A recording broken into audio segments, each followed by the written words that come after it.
વિધર્મી શાસકોમાં ઔરંગઝેબને સૌથી વધારે ક્રૂર માનવામાં આવે છે. આ ઔરંગઝેબને પોતાની વીરતાથી અફાવી દેનારા મારવાડના વીર યોદ્ધા દુર્ગાદાસ રાઠોડનો ઇતિહાસ સૌ કોઈ જાણે છે.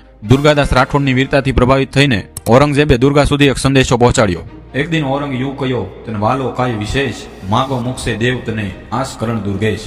એટલે કે ઔરંગઝેબે એક દિવસ દુર્ગાદાસ રાઠોડને કહ્યું કે તને સૌથી વિશેષ પ્રિય વસ્તુ કઈ છે? હે આસકરણ રાઠોડના દીકરા દુર્ગાદાસ, આજે તું મુખેથી જે વસ્તુ માંગીશ એ તને આપવા માટે હું તૈયાર છું.